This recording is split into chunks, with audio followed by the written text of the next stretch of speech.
أشهد أن لا إله إلا الله وحده لا شريك له وأشهد أن محمدا عبده ورسوله أما بعد فأعوذ بالله من الشيطان الرجيم بسم الله الرحمن الرحيم الحمد لله رب العالمين الرحمن الرحيم مالك يوم الدين إياك نعبد وإياك نستعين اهدنا الصراط المستقيم صراط الذين أنعمت عليهم غير المغضوب عليهم ولا الضالين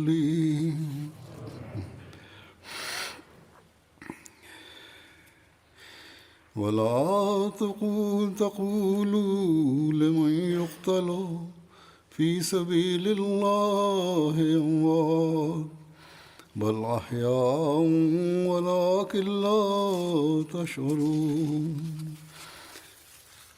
ولنبلونكم بشيء من الخوف والجوع ونقص من الأموال والأنفس والثمرات وبشر الصابرين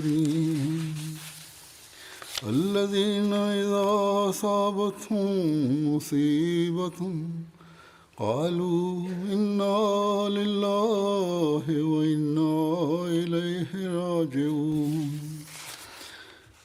En zegt niet van degenen die voor Allah's zaak zijn gedood, dat zij dood zijn. Nee, zij leven, maar jij bemerkt het niet. En wij zullen u een weinig beproeven door vrees, honger, verlies van bezittingen, levens en vruchten. Maar verkondig blijde tijdingen aan de geduldigen.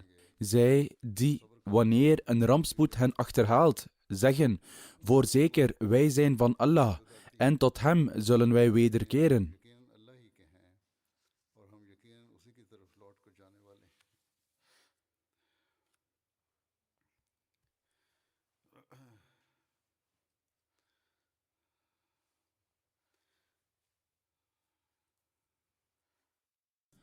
Allah de Almachtige heeft over degenen die hun leven op zijn weg opofferden verklaard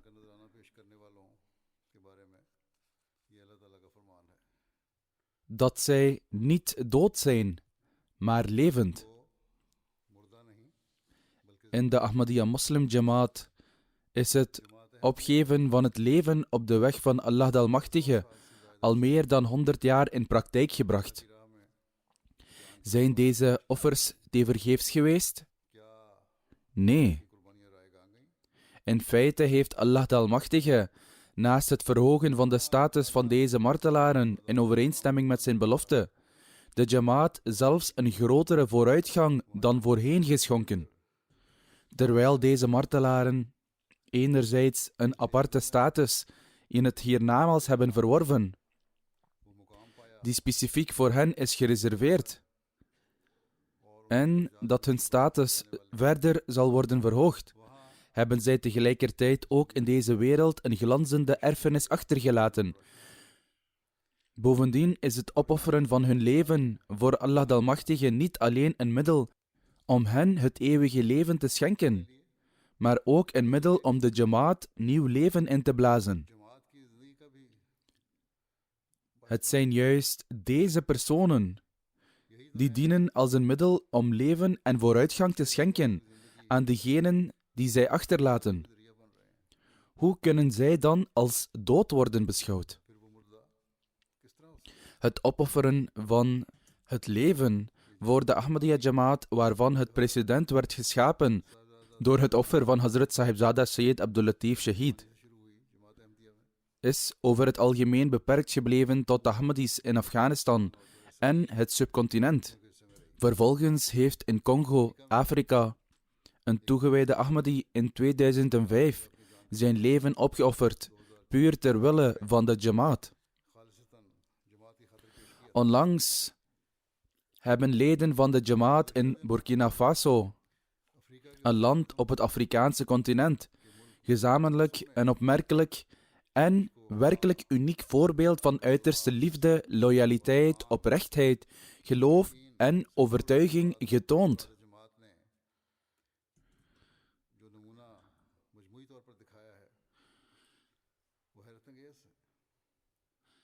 Deze personen kregen de optie om de waarheid van de beloofde Messias ﷺ te ontkennen en het geloof te aanvaarden dat Jezus ﷺ in de hemel leeft en daaruit zal neerdalen, waardoor hun leven gespaard zou worden. Maar deze mensen die vervuld waren van geloof en overtuiging, wier geloof nog sterker was dan de bergen, antwoorden: iedereen zal uiteindelijk vergaan, zo niet vandaag, dan morgen. Dus wij kunnen ons geloof niet laten varen in ruil voor het redden van ons leven. We kunnen de waarheid waarvan we zelf getuigen zijn geweest niet opgeven. En zo gaf ieder van hen, de een na de ander, zijn leven op. Hun vrouwen en kinderen waren ook getuigen van deze taferelen, maar zij bleven hun emoties onder controle houden.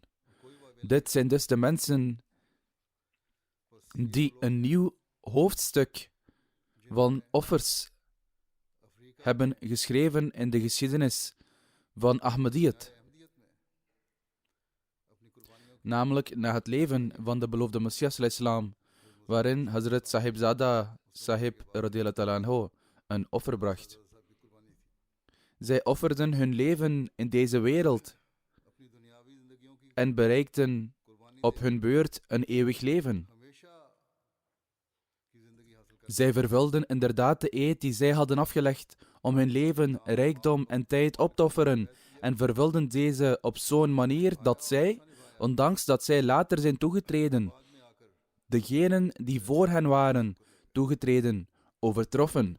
Mogen Allah de Almachtige ieder van hen in staat stellen de ontvanger te worden van de blijde tijdingen die Hij heeft gegeven aan hen die offers brengen op zijn weg. Nu zal ik kort spreken over het leven van deze martelaren. Zulke levens die aantonen dat zij altijd vastberaden en standvastig waren in hun geloof. Volgens het verslag is er een jamaat in de stad Dori in Burkina Faso, waar Mahdi Abad zich bevindt. Op 11 januari, ten tijde van het Isha-gebed, werden 9 Ahmadi-ouderen één voor één gemarteld, omdat zij weigerden islam Ahmadiyyat af te zweren. Dit gebeurde op de binnenplaats van de moskee, voor de ogen van allen die zich voor het gebed hadden verzameld. Inna lillahi wa inna ilayhi raji'un. Volgens het rapport kwamen 8 gewapende mannen op 4 motoren bij de moskee aan, op het tijdstip voor het Isha-gebed. Voordat zij naar de Ahmadiyya-moskee kwamen, waren deze gewapende mannen in de nabijgelegen Wahhabi-moskee, waar zij van het Maghrib-gebed tot het Isha-gebed verbleven. In de Wahhabi-moskee werd echter niemand gewond, omdat zij alleen Ahmadis kwamen aanvallen. Toen deze terroristen bij de Ahmadiyya-moskee aankwamen, werd de adhan afgekondigd. Tegen die tijd waren sommige deelnemers aan het gebed al aangekomen en sommigen kwamen nog aan. Nadat de adhan was beëindigd, zeiden de terroristen tegen de muaddin om aan te kondigen dat iedereen snel in de moskee moest komen, omdat er mensen waren gekomen die hen wilden toespreken. Toen alle aanwezigen zich verzameld hadden, vroegen de terroristen wie de imam was. Al-Haj Ibrahim Bidiga Sahib vertelde hen dat hij de imam van de moskee was. Toen zij vroegen wie de plaatsvervangende imam was, zei Omar Ag Abdurrahman Sahib dat hij de plaatsvervangende imam was. Toen het tijd was voor het gebed, vroeg imam Ibrahim Sahib de terroristen om hen het gebed te laten verrichten. Maar de terroristen stonden hen niet toe om te bidden. De gewapende mannen stelden de imam veel vragen over het geloof van de Ahmadiyya-moslimgemeenschap, die de imam Sahib met volle standvastigheid en moed beantwoordde. Imam Sahib zei dat wij moslims zijn en dat wij geloven in de heilige profeet sallallahu alayhi wasallam. De terroristen vroegen tot welke secte zij behoorden, waarop imam Sahib antwoordde dat wij tot de Ahmadiyya-moslimgemeenschap behoren. Toen werd imam Sahib gevraagd naar ons geloof en hij legde het uit. De terroristen vroegen: leeft profeet Jezus salam volgens jullie geloof of is hij overleden? Imam Sahib zei dat profeet Jezus salam was overleden. Desondanks zeiden deze terroristen dat Jezus salam in feite in de hemel leefde en dat hij terug zal komen om de Dajjal te doden en de problemen van de moslims op te lossen. Deze mensen klampen zich nog steeds vast aan deze hoop. Zij vroegen toen wie de imam Mahdi is. Imam Sahib antwoordde dat Hazrat Mirza Ghulam Ahmad Qadiani salam is gekomen als de imam Mahdi en de beloofde Messias salam. Uiteindelijk zeiden deze gewapende mannen dat na het horen van deze woorden Ahmadis geen moslims zijn, maar zeer zeker ongelovigen. Hierna namen de gewapende mannen imam Sahib mee naar het aangrenzende Ahmadiyya naaicentrum. Aan de muren hingen foto's van de beloofde Messias salam en de kalifen van de Ahmadiyya moslimgemeenschap. Met deze foto's namen zij imam Sahib mee terug naar de moskee en vroegen imam Ibrahim Sahib vervolgens naar deze foto's. Imam Sahib vertelde hen de namen van de beloofde Messias salam en de kalifen en introduceerde elke afbeelding één voor één en zei dat de beloofde Messias salam is gekomen als de imam Mahdi en Messias. Hierop zeiden de terroristen dat de aanspraak van de beloofde Messias salam op het profeetschap vals was. God verhoede. Vervolgens maakten deze terroristen afzonderlijke groepen van degenen die zich hadden verzameld en verdeelden hen in kinderen, jonge mannen en ouderen. Inclusief de jongeren, de ouderen en de vrouwen waren er toen ongeveer 60 tot 70 mensen aanwezig. Aan de andere kant van het gordijn waren 10 tot 12 vrouwen aanwezig voor het gebed. Nadat ze in groepen waren verdeeld op basis van leeftijd, zeiden de terroristen tegen de Ansar dat ze naar de binnenplaats van de moskee moesten gaan.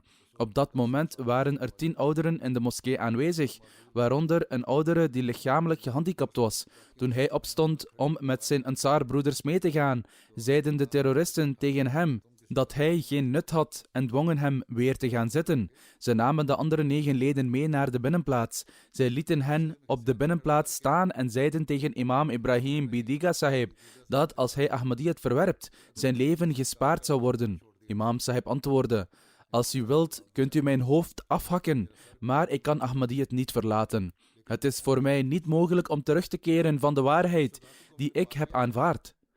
Wat is de waarde van het leven in vergelijking met het geloof? De terroristen plaatsten een groot mes op de nek van imam Sahib en probeerden hem vast te pinnen om hem te doden. Maar imam Sahib verzette zich en zei: in plaats van liggend mijn leven te geven, zou ik liever staand gedood worden. Toen ze dit hoorden, schoten ze imam Sahib neer en martelden hem. Het eerste martelaarschap was van imam Al-Haj Ibrahim Bidiga Sahib. Na imam Sahib genadeloos te hebben gemarteld, dachten de terroristen dat de overgebleven mannen bang zouden worden en zich van hun geloof zouden afkeren.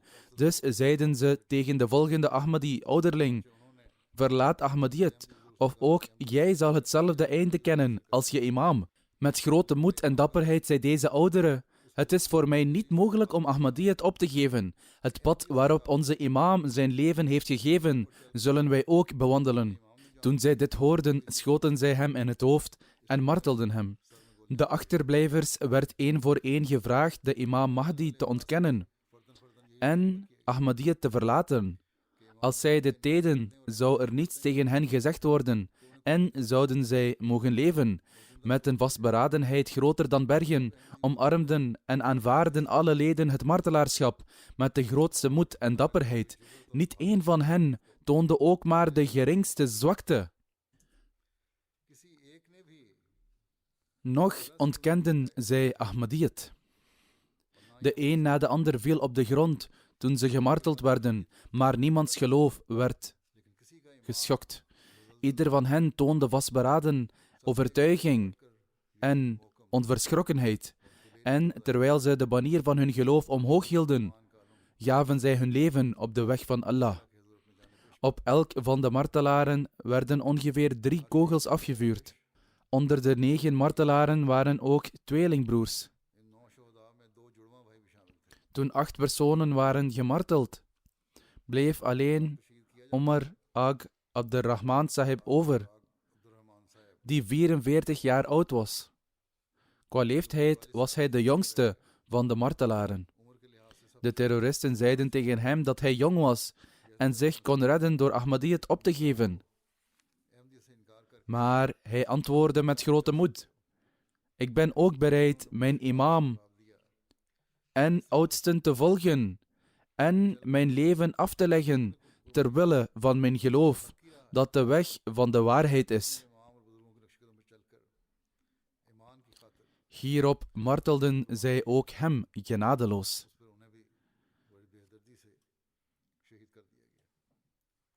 Terwijl hij Hazrat Sahibzada Abdul Latif Sahib Shahid noemde, vermeldde de beloofde Messias ﷺ een visioen aan het einde van zijn boek Tadhkiratus Shahadatain.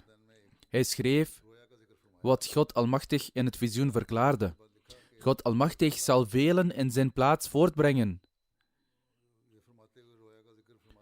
De beloofde Messias ﷺ leidde uit dit visioen van hem af: ik vermoed dat na het martelaarschap van Sahibzada Sahib, Allah de Almachtige er nog velen in zijn plaats zal brengen.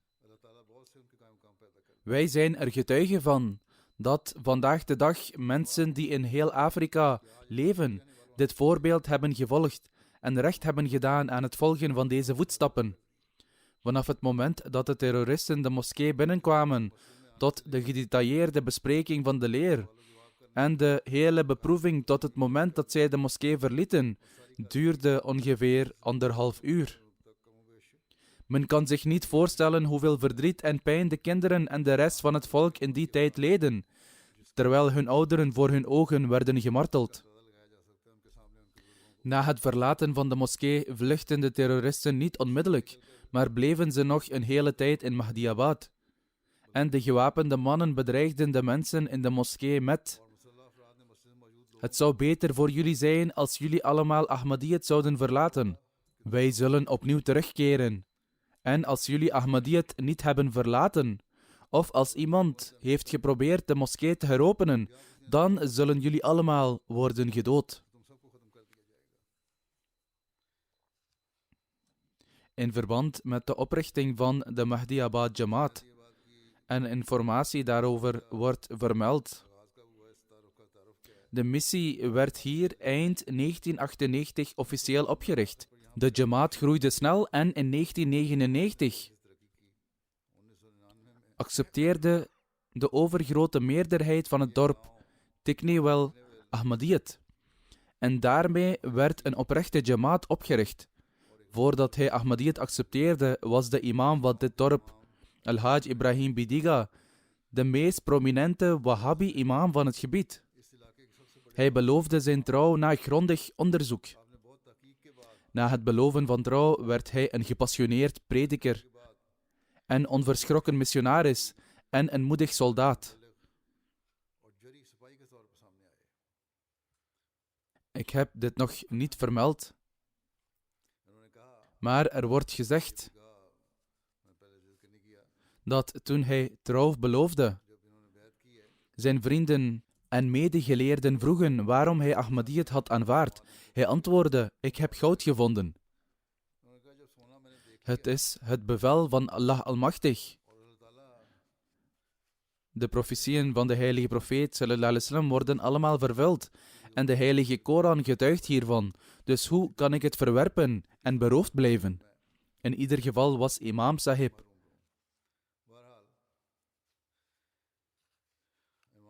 een zeer deskundig persoon. Alle inwoners van dit dorp behoren tot de Tamashik-stam en spreken de Tamashik-taal. De totale bevolking van de Tamashik-mensen wordt geschat op bijna 200.000. Het Tamashik-volk is verspreid over Burkina Faso, Nigeria, Mali en Algerije. 99% van hen is moslim. De meesten van hen hebben een extreem wahhabitisch geloof. Hoewel er niet veel Tamashik-mensen zijn die zich tot Ahmadiyyat hebben bekeerd, waren de Tamashik-bewoners van Mahdiabad de eersten onder hen die trouw beloofden aan de beloofde Messias alayhi. Bovendien hebben zij, nadat zij zo'n buitengewoon offer hebben gebracht, hun eigen speciale rang bereikt. Toen in 2004 in die regio een grote goudvoorraad werd ontdekt, bouwde het mijnbedrijf een woonwijk in de buurt van dat dorp en zei iedereen daarheen te verhuizen. De meerderheid van de mensen die verhuisden waren Ahmadis. En er waren zeer weinig niet-Ahmadi-huishoudens. Het nieuwe dorp dat ontstond, bestond dus voornamelijk uit Ahmadis. Imam Ibrahim stelde voor om het dorp niet dezelfde oude naam te geven. En dus schreef hij mij om het dorp een naam te geven. Aldus kreeg het de naam Mahdiabad. In 2008 werd er een modern dorp gebouwd door de IAAE. Voorzieningen zoals water en elektriciteit werden voorzien. Dit was het eerste modeldorp-project in Burkina Faso en de hele wereld. Door dit project werd het dorp voorzien van voorzieningen als elektriciteit, water en naaischool enzovoort. Met betrekking tot hun begrafenis staat in het verslag dat de terroristen 1,5 uur in de moskee hebben doorgebracht en zo'n vreselijke sfeer hebben gecreëerd dat de lichamen van de martelaren de hele nacht onbewogen zijn gebleven. Het gevaar bleef bestaan, omdat de terroristen het dorp niet hadden verlaten. Als iemand probeerde de lichamen te verwijderen, hadden ook zij gedood kunnen worden. Er was een militaire basis in de nabije omgeving die op de hoogte was gebracht van het incident, maar daar kwam niemand vandaan. En er kwam ook geen personeel van een veiligheidsdienst ter plaatse. De martelaren werden op 12 januari om 10 uur begraven in Mahdiabad. Nu zal ik elk van de martelaren kort voorstellen. Al-Haj Ibrahim Bidiga Sahib, de imam waarover ik reeds gesproken heb, was 68 jaar oud ten tijde van zijn martelaarschap. Vanwege zijn streven naar onderwijs woonde hij ook enige tijd in Saudi-Arabië. Hij was een groot geleerde van de Tamashik-taal en was een commentator van de heilige Koran in deze taal. Hij legde de eed van trouw af in 1999. Voordat hij Ahmadiyyat aanvaardde, was imam Ibrahim Bidiga Sahib de hoofdimam van vele dorpen. Talrijke geleerden in dit gebied beschouwden zichzelf als gelukkig om in zijn gezelschap te kunnen zitten en van hem te leren. Tenminste eenmaal per jaar kwamen de geleerden en predikers van die streek bij hem logeren en profiteerden van zijn gezelschap. Hun aantal liep zelfs op tot 500 en zij verbleven dan een week bij hem. Er wordt gezegd dat de jaarlijkse bijeenkomst van geleerden en imams in zijn aanwezigheid plaatsvond. Volgens zijn leerlingen zou imam Sahib zelfs in die tijd zeggen: de waarheid is nog niet aan het licht gekomen, want slechts enkelen aanvaarden de waarheid, ook al komen er honderden imams in mijn aanwezigheid en beschouwen ze elkaar blijkbaar als moslim. Wanneer de waarheid aan het licht komt, zullen degenen die haar aanvaarden gering in aantal zijn. Deze mensen zullen mij dan ook in de steek laten. Hij was vroom, rechtvaardig en wijs. En in het licht van de omstandigheden leidde hij af dat de waarheid nog aan het licht moest komen. Hij kwam tot de conclusie dat deze mensen de oppositie zouden worden en zich zouden gedragen zoals de vijanden van profeten altijd hebben gehandeld. Niettemin had hij in zijn hart besloten dat hij de waarheid zou aanvaarden zodra deze aan het licht zou komen. In 1998, toen in Dori een permanente Ahmadiyya-missie werd opgericht, bereikte de boodschap van Ahmadiyyat ook imam Ibrahim. Het was tijdens een tabligh-actie op een markt dat Al-Hajj Bidiga voor het eerst de naam Ahmadiyya hoorde. Hij leerde dat Ahmadis geloven dat Jezus a.s. was heengegaan en het nieuws van de komst van de Messias en Mahdi doorgeven. Dus reisde Ibrahim Bidiga met 7 anderen naar het missiehuis in Dori op zoek naar de waarheid. Na veel onderzoek aanvaardde hij Ahmadiyyat. Hij had de eer de eerste Ahmadi in zijn gebied te zijn. Onze vijanden werpen tegen dat wij de armen en behoeftigen verleiden om trouw te zweren, omdat zij geen kennis van religie hebben. Deze martelaren hebben zulke mensen volledig het zwijgen opgelegd. Zij aanvaarden de waarheid nadat zij deze hadden begrepen. En daarna werden zij een voorbeeld door een offer van de hoogste orde te brengen. Over imam Ibrahim is echter verder vastgelegd, hoewel het al is vermeld dat hij een onverschrokken soldaat van de gemeenschap was. Hij was een moedig prediker en een ware belichaming van een vrome Ahmadi. Ahmadiyyat verspreidde zich door zijn prediking in zijn hele regio. Hij vestigde vele lokale jamaats in het gebied. Hij nam actief deel aan activiteiten van de gemeenschap. Voordat hij Ahmadiyyat accepteerde, geloofde hij dat alle andere secten, behalve de Wahhabis, ongelovigen waren. Volgens het Wahhabi-geloof waren tv kijken, naar school gaan, voetbal spelen of kijken, tekeningen maken, al deze dingen onwettig. Maar nadat hij Ahmadiyyat had aanvaard,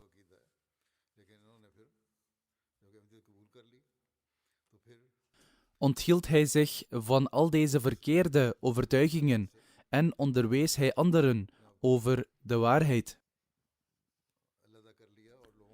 Hij had ook de gelegenheid om de Jalsa hier in het Verenigd Koninkrijk bij te wonen ten tijde van Hazrat Khalifatul Masih IV Rahmullah Ta'ala in het jaar 2000. Hij was volledig toegewijd aan het prediken. Zoals eerder vermeld, was hij zelfs voor het aanvaarden van Ahmadiyyat een man van aanzien en invloed en was hij de hoofdimam van vele dorpen. Na de aanvaarding van Ahmadiyyat wijdde hij zich aan de prediking. Het was alsof hij niets anders wilde dan de boodschap uitdragen. Hij had WhatsApp-groepen opgericht voor de prediking en wijdde een groep speciaal aan de Tamashek-mensen. Die groep bestond uit mensen uit Mali, Niger, Ghana, Saudi-Arabië, Libië, Tunesië, Ivoorkust en diverse andere landen. Hij preekte voortdurend voor deze mensen. Dag en nacht nam hij audioboodschappen voor hen op en stuurde ze door. Hij was hier alleen maar mee bezig, of het nu dag of nacht was. Veel tegenstanders stuurden hem berichten om hem te belasteren. Natuurlijk kreeg hij te maken met tegenstand. Hij ontving ook doodsbedreigingen, maar hij sprak nooit iemand op boze toon aan. Sterker nog, hij reageerde op degenen die hem doodsbedreigingen stuurden, door te zeggen dat hij hun reis zou betalen, zodat ze hem konden komen vermoorden. Hij moedigde zowel de missionarissen als de muallimeen aan om te prediken en zei dat het slechts een excuus is om te zeggen dat de omstandigheden ongunstig zijn en het niet toelaten om plaatsen te bezoeken en te prediken. Wanneer de omstandigheden ongunstig zijn, zei hij dat men via de media kon preken. Hij bood aan om datapakketten voor mobiele telefoons te betalen voor degenen die dat niet konden betalen en moedigde iedereen aan om sociale mediagroepen op te richten en de jihad van het prediken vanuit het comfort van hun huis aan te gaan. Hij had een verlangen en passie voor prediken. Nasser Sidhu Sahib, die missionaris is in Burkina Faso, zegt: ik kwam in 1997 aan in Burkina Faso en Hazrat Khalifatul Masih IV Rahmullah Ta'ala had mij de taak van Dawat ilallah toevertrouwd. Ik kende de taal niet en dus ging een periode van 3 maanden voorbij in het maken van een plan hiervoor. Daarna reisde ik en bezocht verschillende dorpen. En ik ontmoette ook de imam van het dorp. Toen zij hoorden over de dood van Jezus salam en de komst van de Messias en Mahdi, kwam Ibrahim Bidiga Sahib samen met 7 andere mannen naar het missiehuis in Dori en stelde verschillende vragen. Hij bleef 3 dagen bij mij en gedurende die 3 dagen sliep hij zelf niet en stond mij ook niet toe te slapen. Daarna vertrokken ze allemaal. We hadden elke dag een discussie, van 's morgens tot 's avonds. De week daarop kwamen zij weer en brachten een andere imam mee en zetten hun onderzoek gedurende 3 maanden onafgebroken voort. Hoewel hij de antwoorden op de meeste van zijn vragen had gekregen, had hij echter nog niet zijn intenties uitgesproken om de kudde van Ahmadiyyat binnen te treden. Niettemin bleef ik Hazrat Khalifatul Masih IV rahmullah ta'ala schrijven voor gebeden. Op een dag kwam imam sahib en vulde het bayat-formulier in. Ik vroeg naar de andere mannen, die ook regelmatig zouden bezoeken, en informeerde wanneer zij de bayat zouden doen. En hij antwoordde dat zij ook allemaal de bayat zouden doen, maar hij kwam omdat hij de eerste onder hen wilde zijn om de kudde van Ahmadiyyat binnen te gaan. Hij had ook grote liefde voor Khilafat. De Amir Jamaat van Burkina Faso schrijft dat ongeveer 45 dorpen onder imam sahib vielen. Hij verrichtte de hajj en bleef daar om verder onderwijs te volgen. Hij sprak zeer goed Arabisch en deed veel tabligh in het gebied. Hij ging op de fiets naar de dorpen en door de genade van Allah de Almachtige verlichtte hij veel mensen met het spirituele licht van Ahmadiyyat. Door hem zijn veel vooraanstaande geleerden uit de omgeving in de kudde van Ahmadiyyat gekomen. Veel van de jamaats in dat gebied werden opgericht dankzij zijn tabligh-inspanningen. Wanneer Amir Sahib Londen zou bezoeken, zou imam Sahib vragen hoe het met de kalif ging. Hij zou grote liefde tonen.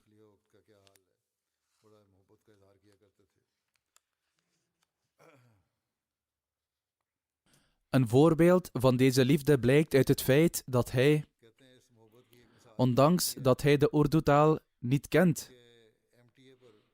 mijn lessen met de kinderen met grote aandacht zou volgen, alsof hij kon begrijpen wat er gezegd werd. Hij zou zeggen dat het simpelweg zitten en observeren in die bijeenkomst een middel was om zijn geloof te verhogen.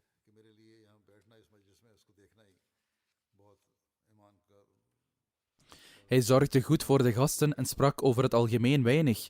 Maar als hij ooit moest spreken in het belang van de jamaat, dan deed hij dat op een zeer gepassioneerde manier. Hij was een complete missionaris en hield vele debatten en ook vraag- en antwoordsessies, zowel individueel als collectief, met de niet-Ahmadis. Een andere missionaris uit Burkina Faso, Mohibullah Sahib, zegt: ik kende deze mensen persoonlijk, omdat ik dat gebied vaak bezocht. Zij hadden grote liefde voor Khilafat en waren uiterst gastvrij en loyaal. Als de jonge mannen de hele dag aan het werken waren, zaten de ouderen in de schaduw die buiten de moskee was gebouwd en keken naar MTA. Toen zij werden gemarteld, kreeg ik onmiddellijk een telefoontje van een jonge man, waarin hij mij meedeelde dat deze gerespecteerde leden waren gemarteld en dat hun was verteld dat hun leven zou worden gespaard als zij Ahmadiyyat zouden afzweren, maar dat zij de voorkeur gaven aan het martelaarschap. Deze jongeman zei toen tegen mij dat als zij ons allemaal martelden, zelfs dan zullen wij Ahmadiyyat niet opgeven. Hij zei dat dit slechts 9 Ansar-leden waren, maar als zij alle Khuddam en Lajna ook hadden gemarteld, zelfs dan zouden zij Ahmadiyyat niet opgeven, inshallah. Dit was de geest die deze oprechte leden van de Jamaat in zich hadden. Wanneer de oudsten anderen opleiden, dan is dat het niveau van passie en geloof dat onder de mensen gevonden wordt. De plaatselijke missionaris Maiga Tejan Sahib zegt: imam Ibrahim Sahib werd met de dood bedreigd. Een paar dagen voor zijn martelaarschap vertelde hij me dat hij doodsbedreigingen ontving en dat ze hem zouden doden. Over zijn uitstekende moraal zegt hij: hij behandelde zijn familieleden en verwanten met grote vriendelijkheid. Het was zijn gewoonte om iedereen met mededogen te behandelen. Zijn opofferingsgezindheid voor anderen en zijn onbaatzuchtigheid was een uitstekende kwaliteit. Hij was een zeer eervol persoon uit de omgeving en de mensen respecteerden hem zeer. Wanneer Ibrahim Sahib een beslissing nam, hadden de mensen daar veel respect voor en accepteerden ze die. Hij had veel studenten en sommigen van hen dienen als imams en muallims in de buurlanden. En velen van hen dienen ook als muallims en lokale missionarissen in Burkina Faso.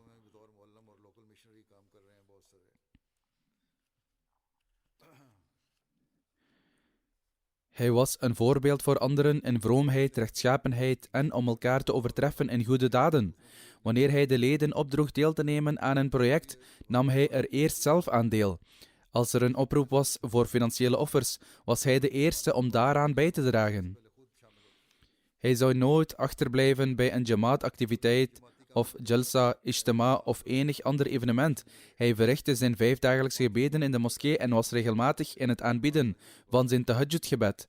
Als hij ooit niet aanwezig was bij een jamaat-programma, dan betekende dat hij of ziek was of op reis. Hij maakte zich nooit zorgen over het uitgeven van zijn geld om deel te nemen aan de activiteiten van de jamaat. Hij had 2 vrouwen en Allah de Almachtige had hem 11 kinderen van hen geschonken. Khalid Mahmoud Sahib, die missionaris is, schrijft dat deze personen vervuld waren van oprechtheid en loyaliteit. Zij waren toegewijd aan Khilafat en Ahmadiyyat. Hij schrijft, toen ik zijn heiligheid in 2008 in het Khilafat jubileumjaar Ghana bezocht en daar de Jalsa bijwoonde,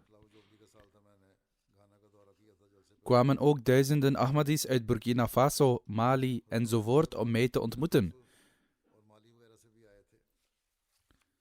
De Ghana Jamaat had destijds zeer goede regelingen getroffen voor eten en verblijf. Sommige leden, waaronder degenen die uit Dori kwamen, hadden echter vertraging opgelopen.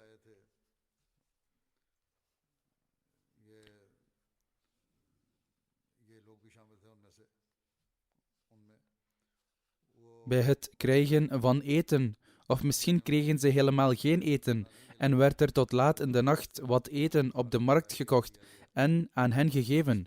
Ik zei toen tegen de missionaris die mij ontmoette, dat hij zich namens mij bij die leden moet verontschuldigen en hen ook moest troosten.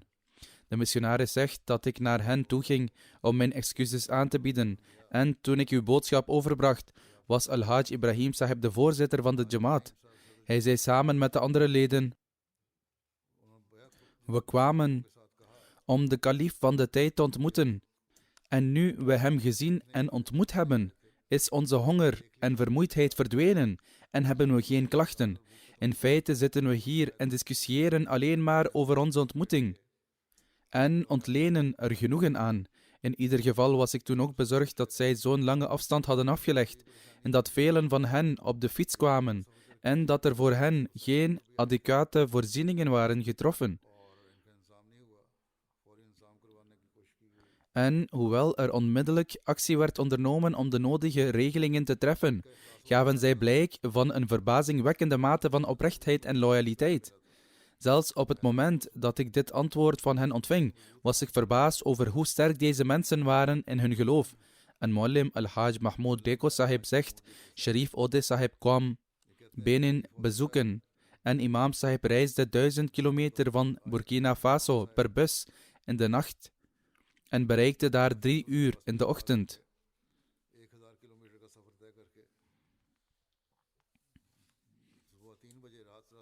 Het was een 30 uur durende vermoeiende reis en de wegen zijn daar ook niet in goede staat. En toch was hij uiterst vrolijk en glimlachend. Zij moesten daarna ook nog verder reizen, wat hij ook samen met hen deed en aan alle programma's deelnam. Hij had een grote passie voor het werk van de Jamaat. Hij werd uiterst gelukkig bij het zien van de moskeeën in Benin en zei dan, dit is ook een bewijs van de waarachtigheid van de beloofde Messias al-Islam. Ook tijdens de debatten met de niet-Ahmadis hield hij zijn toespraken zeer welsprekend in het Arabisch. Op een keer was er een debat gaande tussen de Molvis en Sharif Ode Sahib. En de Molvis spraken iets ongepast uit. Dus stond hij boos op en wilde hen antwoorden. Maar toen hem werd gezegd dat hij niets mocht zeggen, ging hij onmiddellijk zitten. De niet-Ahmadis zeiden toen dat als zij hen als moslims beschouwden. Zij achter hen salat moesten aanbieden. En als antwoord stond hij op en zei: hoe kunnen wij salat aanbieden achter hen die ons kafir noemen en de imam van dit tijdperk niet accepteren? Als jullie accepteren dat de beloofde Messias al-Islam de imam van dit tijdperk is, dan zullen wij salat achter jullie aanbieden. Een gepassioneerde lokale muallim uit Benin schrijft dat hij een levende illustratie was van de liefde voor Khilafat. Hij zei vaak: op het moment dat ik de boodschap van Ahmadiyyat ontving van een Pakistaanse missionaris, werd ik vanaf dat moment een Ahmadi. Ik heb geleerd dat iemands succes in deze wereld alleen kan worden bereikt door zich te hechten aan Khilafat. En dit alleen is het ware pad. En ik zal er tot mijn laatste adem stevig op gevestigd blijven. De muallim sahib zegt dat hij inderdaad waarmaakte wat hij had gezegd. Een andere lokale muallim van Benin, Isa sahib, zegt dat hij hem al heel lang kende. Hij was een Ahmadi die met niemand ruzie had. Hij was een echte Ahmadi en iemand die bij elke daad voorop stond, of het nu tabligh of chanda was. Hij stond altijd voorop. Het is om deze reden dat de andere 8 leden van de Ansar ook zijn voorbeeld volgden en hun leven opofferden voor de weg van God. De directeur van Jamia Ahmadiyya Burkina Faso schrijft dat een persoon een droom zag. Commentaar gevend op de droom schreef Hazrat Khalifatul Masih IV rahimahullah ta'ala aan de Amir, zeggende: de droom is gezegend en het betekent dat de grond van dit land vruchtbaar was en klaar om de waarheid te accepteren. Na mijn rondreis zullen zij, als God het wil, stralend de waarheid aanvaarden. Moge God dit mogelijk maken. Ik geloof dat Hazrat Khalifatul Masih IV er niet in slaagde om te bezoeken. Nochtans reisde ik daar op een bezoek in 2004. De directeur schrijft verder: u verklaarde ook: ik geloof dat het zaad dat in Burkina Faso is gezaaid, snel blijvende vruchten zal dragen. De mensen van Burkina Faso zijn werkelijk opmerkelijk. En ik ben blij dat Allah de Almachtige hun het spirituele licht van Ahmadiyyat heeft geschonken. De focus en vastberadenheid die ik heb gezien onder de leden van de Burkina Faso Jamaat is werkelijk verbazingwekkend. Ik hoop dat de buitengewone resultaten van deze tour in de komende 2 of 3 jaar aan het licht zullen komen en dat de Jamaat snel vooruit zal gaan als God het wil. Ik schreef hem dit na mijn tournee. Van de Jamaat in Afrika heb ik gezien dat een bijzondere eigenschap van de leden van de Jamaat in Burkina Faso was dat ieder van hen mij wilde omhelzen. Bovendien was de liefde die zij hadden voorbeeldig. Principal Sahib schrijft verder: vandaag hebben de oprechte toegewijden uit Mahdiabad door hun buitengewone opoffering uw woorden van werkelijk opmerkelijke mensen bevestigd. De tweede van de martelaren is Al-Hassan Agmanil Sahib. Op het moment van zijn martelaarschap was hij 71 jaar oud. Hij werkte als landbouwer. Hij aanvaardde Ahmadiyyat in 1999 en behoorde tot de eerste Ahmadis van het dorp. Hij maakte deel uit van de delegatie die samen met Ibrahim Sahib naar de Dori-missie ging om te informeren naar Ahmadiyyat. Vanaf het moment dat hij trouw beloofde, bleef hij uitblinken in zijn oprechtheid en loyaliteit. Hij had een oprechte band van loyaliteit met Khilafat. Hij was regelmatig in het aanbieden van gezamenlijke gebeden en ook het aanbieden van de tahajjud-gebeden. Hij nam altijd deel aan financiële bijdragen en liet een vroom model achter voor zijn familie. De manier waarop hij zijn leven, rijkdom en tijd opofferde voor de Jamaat was buitengewoon. Hij sprak ongeveer 4 of 5 lokale talen van Burkina Faso, waardoor hij leden van de Jamaat in het hele land kende. Omdat hij andere talen kende, ontmoette hij ter gelegenheid van Jalsa Salana de gasten die andere talen spraken en bracht hij tijd met hen door. Mensen waren erg op hem gesteld en brachten graag tijd door in zijn gezelschap. Als er een regeling van de Jamaat werd aangekondigd, streefde hij ernaar daar deel van uit te maken. Vorig jaar, toen de Jamaat-leden werden aangemoedigd om Waqf-e Arzi te doen, was Al-Hassan Sahib de eerste die zijn naam neerlegde van de Mahdiabad Jamaat. In de Mahdiabad-tragedie werd zijn tweelingbroer Hussain Agmalil Sahib ook gemarteld. De volgende vermelding is Hussain Agmalil Sahib. En zoals gezegd was hij de tweelingbroer van Al-Hassan Sahib. En hij was ook 71 jaar oud. Hij heeft in 1999 trouw gezworen en behoorde tot de eerste Ahmadis in zijn dorp. Hij maakte deel uit van de delegatie met Al-Haj Ibrahim Sahib die naar het Dori-missiehuis ging om te informeren naar Ahmadiyyat. Voor zijn martelaarschap diende hij als Zaim Ansarullah van Mahdiabad. Hij had de vaardigheid om de Ansar-broeders op een uitstekende manier te organiseren. Hij hield de leden betrokken bij de activiteiten en programma's van de Jamaat. Hij organiseerde vele programma's voor hun morele training. Hij zorgde voor het schoonmaken van de moskee en andere plaatsen door middel van Waqari Amal. Hij betaalde regelmatig chanda en verrichtte de 5 dagelijkse gebeden in de moskee. Hij was regelmatig in het aanbieden van de tahajjud-gebeden.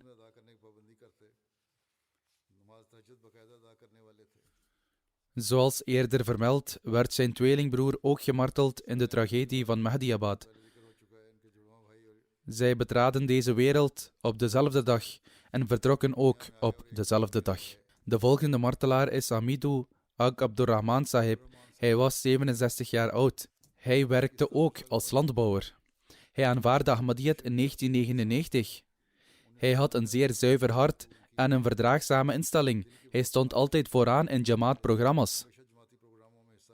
Als hij afwezig was bij een programma, werd aangenomen dat er een dringende zaak was of dat hij onwel was. Anders was hij nooit afwezig bij een programma. Hij was een van degenen die imam Ibrahim Sahib zeer bijstonden. Hij zorgde ervoor dat zijn familie verbonden bleef met de Jamaat en moedigde hen aan om Jamaat-programma's bij te wonen. Hij had een loyale band met Khilafat Ahmadiyya. Hij bracht de meeste tijd door in de moskee en keek naar programma's op MTA. Hij keek vooral naar mijn vrijdagpreken met volle aandacht. Soleh Ag Ibrahim Sahib. Ten tijde van zijn martelaarschap was hij 67 jaar oud. Hij werkte ook als landbouwer. Hij was regelmatig in zijn 5 dagelijkse gebeden en het geven van chanda. Hij was een actief lid van Majlis Ansarullah en een zeer oprechte Ahmadi. Hij was een helper van Ibrahim Sahib en steunde hem enorm. Bij de gratie van Allah was hij zeer intellectueel en het was zijn gewoonte om gesprekken te voeren over religieuze en seculiere onderwerpen. Wanneer de Ansar-leden van de Jamaat in een discussie verwikkeld waren, was hij altijd aanwezig. Hij was een zeer nobel en vriendelijk individu. Een van zijn kwaliteiten was dat hij met iedereen, jong en oud, vriendelijk omging.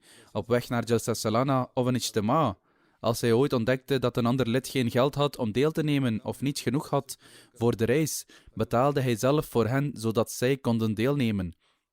Reizen buiten Dori was deze dagen een grote uitdaging vanwege de opstand in het gebied door terroristen. Ondanks al deze gevaren reisde hij van Mahdiabad naar Jalsa Salana, Burkina Faso, die plaatsvond in de laatste week van december.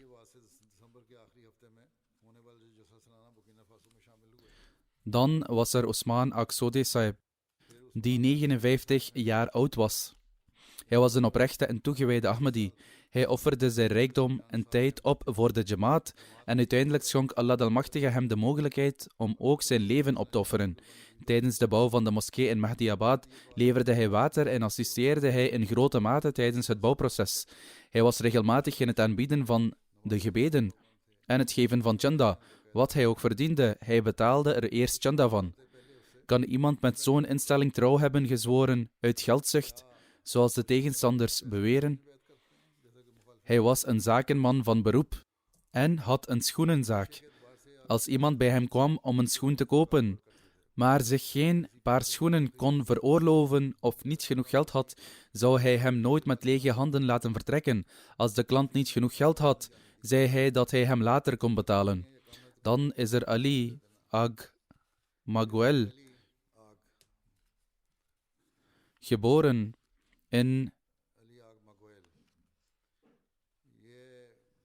geboren in 1970. Hij aanvaardde Ahmadiyyat samen met zijn vader in 1999. Hij werkte ook als landbouwer. Hij was de muaddin voor de Ahmadiyya Jamaat in Bilare. Toen hij kort geleden door de terroristen uit zijn dorp moest verhuizen, kwam hij in Mahdiabad wonen. Hij was een zeer oprechte Ahmadi. Hij was regelmatig in zijn gebeden en het geven van chanda. Hij streefde ernaar deel te nemen aan alle activiteiten van de Jamaat. Dan is er Musa Ag Idrahi, die 53 jaar oud was op het moment van zijn martelaarschap. Hij werkte ook in de landbouw. Als het ging om Jamaat-activiteiten, liep hij voorop. Voordat hij Ahmadiyyat accepteerde, was hij een actief lid van de Wahhabi-secte. Hij verrichtte regelmatig zijn gebeden en het tahajjud-gebed. Hij kwam naar de moskee voor het Maghrib-gebed en keerde terug naar huis na het Isha-gebed. De tijd tussen Maghrib en Isha bracht hij in de moskee door met het gedenken van Allah Almachtige. Iedereen heeft over hem gezegd dat hij een oprechte Ahmadi en een gelovige was, die praktisch demonstreerde wat het betekende om een oprechte Ahmadi te zijn. Hij schreef me regelmatig brieven om te bidden en zei dat het zijn gewoonte was om voor de khalifa te bidden. De negende is Ag Abdurrahman Aguma. Hij was 44 jaar oud ten tijde van zijn martelaarschap. Zoals eerder vermeld was hij de jongste. Hij aanvaardde Ahmadiyyat in 1999 op 20-jarige leeftijd, waarna zijn band en oprechtheid met de Jamaat bleef groeien. Hij was een oprecht en gepassioneerd lid van de Mahdiabad Jamaat. Hij was de rechterhand van imam Ibrahim en hij was ook de plaatsvervangende imam in de Mahdiabad Jamaat. Toen de terroristen de moskee binnenkwamen, vroegen zij naar imam Ibrahim en wie de plaatsvervangende imam was. Zonder enige aarzeling zei hij dat hij het was. Hij was altijd een van de eersten die de moskee bereikte. Hij bad met grote ijver. Hij verrichtte regelmatig tahajjud-gebeden. Hij nam ook zijn kinderen mee naar de moskee en besteedde speciale aandacht aan hun morele opvoeding. Hij schreef me ook regelmatig brieven. Hij was een ervaren fietser en hij maakte lange reizen door het hele gebied. Hij reisde 4 keer 265 kilometer van Dori naar Ouagadougou voor het Qadam al-Ahmadiyya Ijtima. In 2008 maakte hij deel uit van de groep die per fiets van Burkina Faso naar Ghana reisde om de Khilafat Jubileum Jalsa bij te wonen. Het woord Ag, dat bij elke naam wordt gebruikt, is volgens mij begrip op basis van hun verslagen het equivalent van Ibn, verwijzend naar wiens zonen zij waren.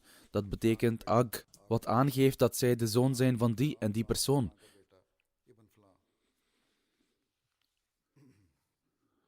In ieder geval staat er verder over hem geschreven dat toen 8 mensen gemarteld werden, Ag Abdurrahman Aguma als enige overbleef.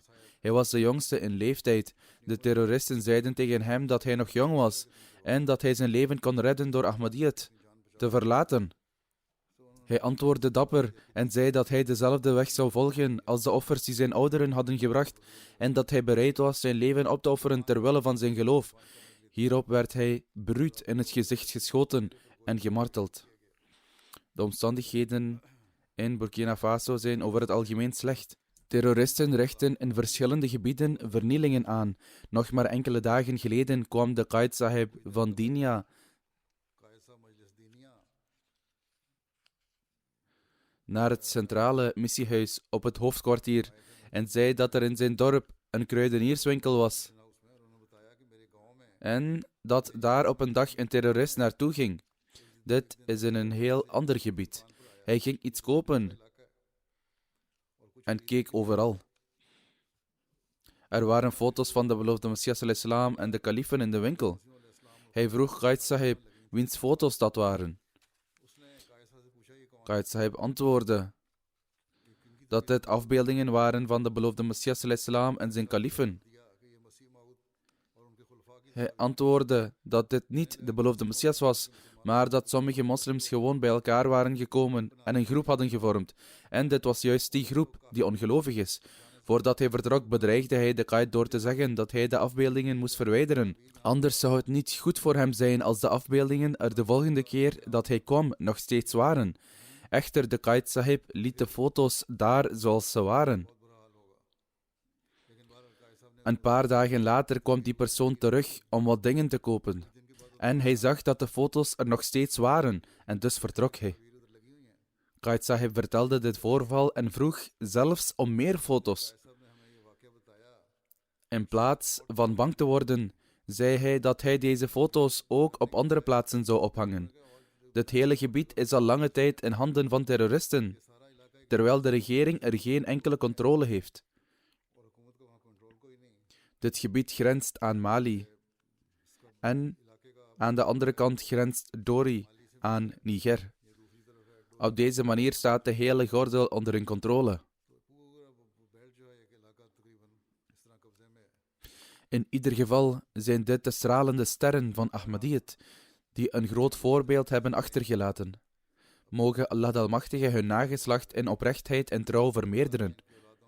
De vijand denkt dat hun martelaarschap zal leiden tot het einde van Ahmadiyyat in het gebied. Maar als God het wil, zal Ahmadiyyat daar nog meer bloeien en groeien dan voorheen.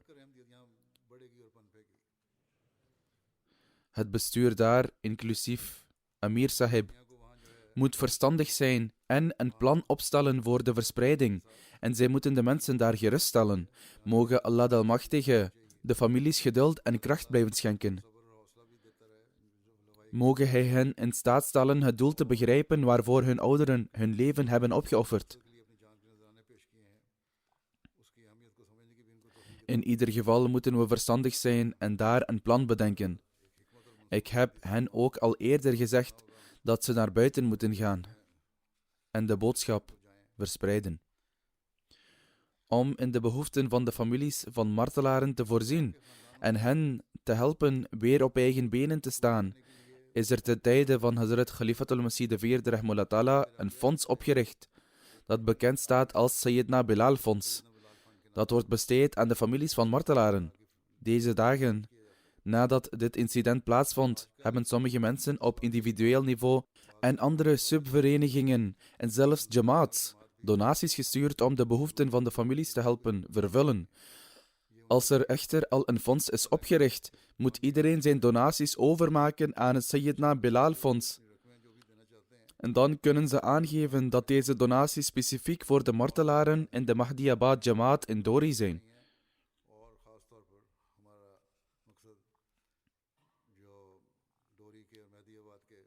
In ieder geval zal het hoofdkwartier de uiteindelijke beslissing nemen of er nu donaties worden gedaan of niet. Het hoofdkwartier moet in de behoeften van deze mensen voorzien en dat zal ook gebeuren als God het wil. Echter, degenen die donaties willen doen, moeten dat doen aan het Sayyidina Bilal Fonds. Dit is geen gunst aan de families van de martelaren. In feite is het onze plicht om in hun behoeften te voorzien. Aan het eind zal ik een citaat van de beloofde Messias ﷺ weergeven. Hij zei: denk niet dat God jullie verloren laat gaan. Je bent een zaadje dat door Gods eigen hand in de grond is gezaaid.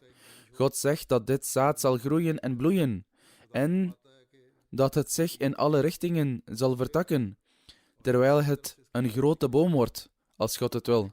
Daarom, gezegend is hij die gelooft in de woorden van God en niet bang is voor de beproevingen die op de weg verschijnen, want beproevingen zijn noodzakelijk, zodat God je kan beproeven. Deze mensen die dit offer hebben gebracht, hebben deze beproeving doorstaan. Nu is het een test van geloof en zekerheid voor degenen die zijn achtergebleven. Mogen Allah de Almachtige hen en ook ons het vermogen schenken om volledig te blijven in ons geloof en onze zekerheid. Mogen Allah de Almachtige de positie van deze martelaren blijven verhogen. Mogen Hij hun offer vrucht doen dragen, waardoor we de ware leer van de heilige profeet sallallahu alaihi wasallam snel over de wereld verspreid zullen zien. Mogen de wereld bevrijd worden van haar onwetendheid en mogen het ware koninkrijk van de ene God in de wereld gevestigd worden. Samen met de begrafenissen van deze martelaren, die ik nu na de gebeden zal leiden, zullen er ook de begrafenisgebeden zijn van de volgende 2 oprechte leden. Een van hen is Dr. Karimullah Zirvi, de zoon van Sufi Khuda Bakhsh Zirvi Sahib. Hij kwam uit de Verenigde Staten en overleed op 4 januari op 83-jarige leeftijd. Inna lillahi wa inna ilayhi raji'un. Bij de gratie van Allah de Almachtige was hij een Musi. Zijn vader, Sufi Khuda Bakhsh Sahib, zwoer trouw in Qadian aan de hand van Hazrat Khalifatul Masih II radhiyallahu anhu in 1928 op 17-jarige leeftijd. Karimullah Zirvi was ook de schoonzoon van Malik Saifur Rahman Sahib. Hij was een zeer geleerde persoon die verschillende boeken heeft geschreven.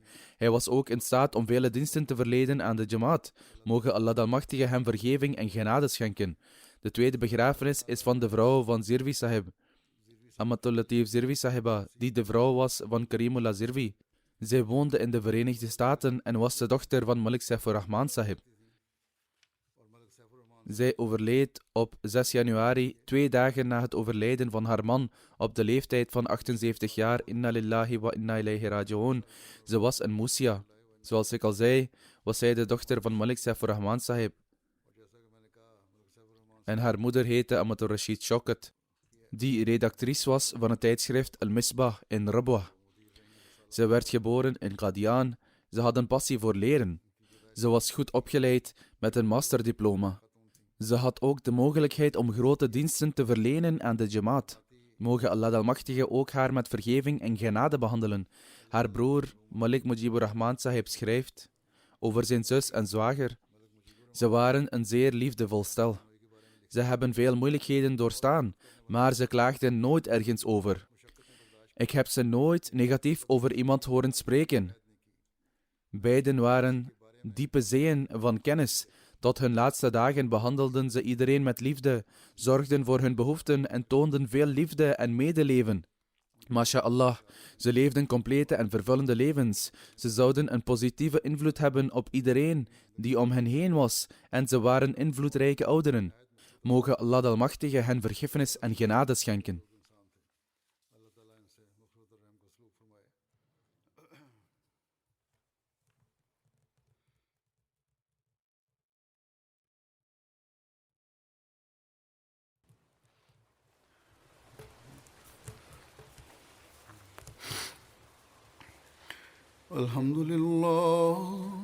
الحمد لله نحمده ونستعينه ونستغفره ونؤمن به ونتوكل عليه ونعوذ بالله من شرور أنفسنا ومن سيئات أعمالنا من يهده الله فلا مضل له ومن يضلل فلا هادي له ونشهد أن لا إله إلا الله ونشهد أن محمدا عبده ورسوله عباد الله رحمكم الله إن الله يأمر بالعدل والإحسان وإيتاء ذي القربى وينهى عن الفحشاء